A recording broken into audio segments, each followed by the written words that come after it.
Kia ora from Aotearoa, it's Poppy speaking, and I'm talking about the ninth wave energies of the sacred Mayan calendar.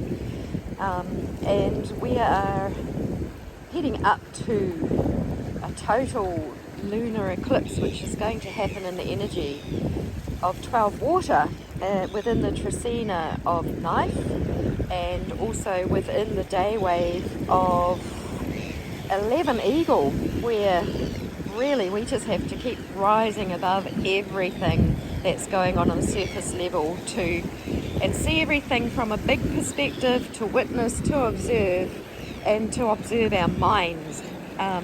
The knife trecena is very much about our mentality, and it's about breaking down illusions and falsities so that we can move forward. And we really do need to be able to rise above all surface level goings on in order to be able to do that without getting swamped and caught in it.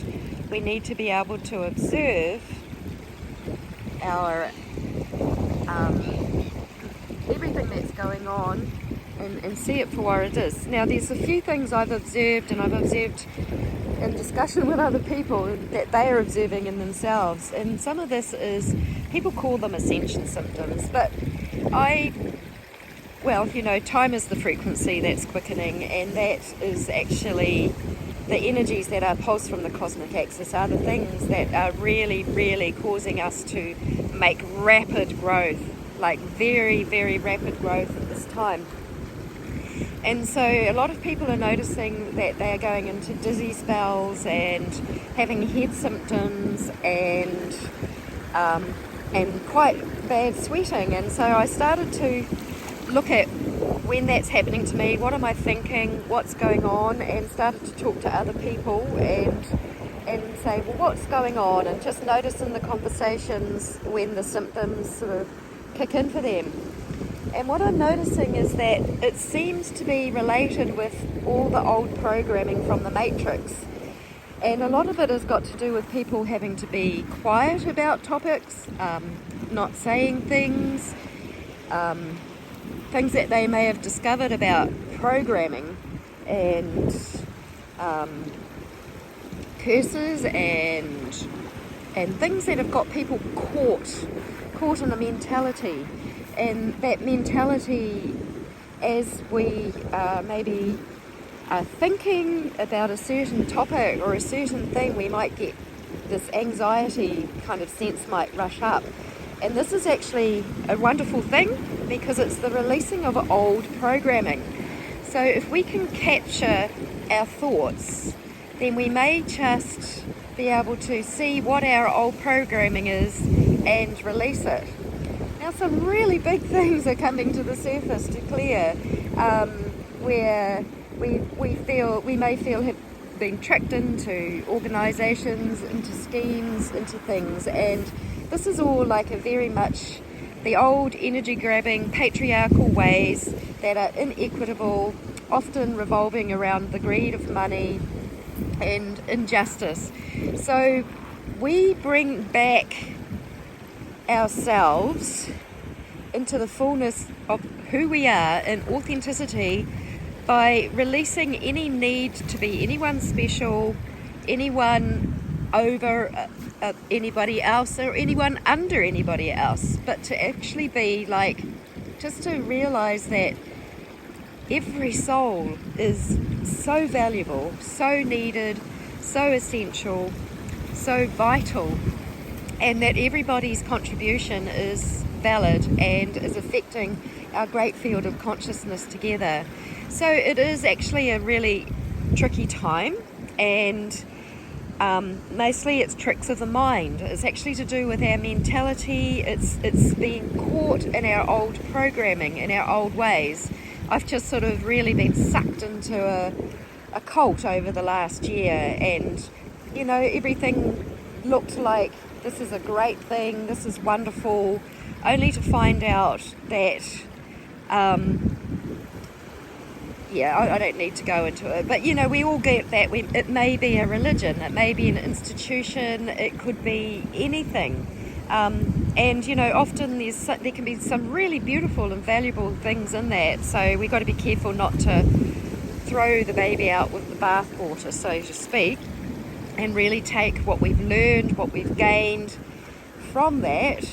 And you know, there may be times where we can chat with others and talk about our experience, but yeah, I found out that the symptoms, the dizziness and the sweats and everything, come when I actually go to speak up and love myself and actually reclaim some losses, which you know, is almost like, well, you know, it's a sacrificial mindset that is being released, and so many empaths have that sacrificial mindset, and we are repurposing ourselves, and we are learning how to love ourselves as much as we would love anybody else, and not to always put everybody first. We actually do need to put ourselves first so that we can be a just and fair and loving vessel for other beings. Just keep watching this lovely shag up there on the rock. I wonder if I can zoom in and show you.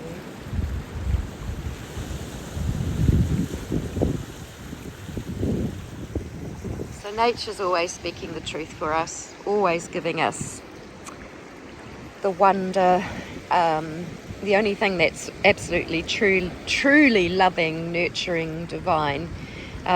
Sometimes we feel like we've ended up in something which is all about love, only to find out that it was all to do with money, and it's often been the way.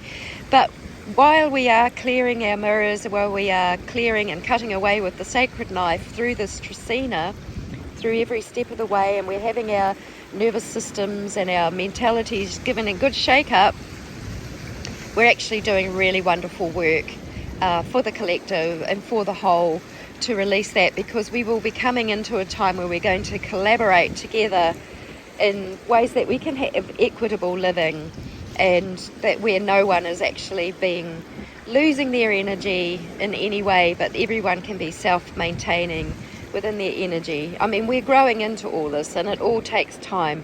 So we work with these cosmic energies that are pulsed from the cosmic axis of creation, and we're right now in the core column of the Zolkeen, and it's a very, very busy time. It's got a lot to do with alignment, it's got a lot to do with time alignment, and coming into truth and love and magic. And the eclipse will fall in 12 water, so it's going to be highly, highly, highly sensitive, almost feels kind of explosive, and because of the shattering that we've had in our mentality. So we really are being called on to be the masters of our emotions. So this 12 water eclipse is really about such big, amazing events are going to unfold, and we really need to be able to know how to master our emotions, how to stay in love, how to be fair and just towards ourselves. That's something that we have not been programmed to do, because I tell you what, the matrix is just filled with programs. And you know, I have my programs running, trauma-based mind control programs that we're running, that I've been collecting and getting on top of, and love is what has sustained me. Even though I still gave away too much sacrificially over a long time, I know that everything is going to come around and eclipse to those that are of genuine, good, loving intentions. And that is the way to be. All the manipulation, the false intentions, where people want something out of others, these are all getting exposed to be cut away from our consciousness and our mentality. So I wish you well. I am with you. I'm doing the work just as you are, having my own surprise moments and getting over and not beating myself up and feeling like I've been stupidly sucked into a cult, and actually just taking the really good things out of the education and out of the learning that I did have, although it was highly, highly expensive. And, you know, I'm not one to go into the whole legal scene and all of that, but we all do what we need to do to be true to ourselves and true to others. And if we can do everything in love, because these things do not feel loving when we get into them, and we must not slip away from just knowing that we are love. And this is a massive time of clearing. It's mind shattering and potentially so heart expanding. Blessings to you all.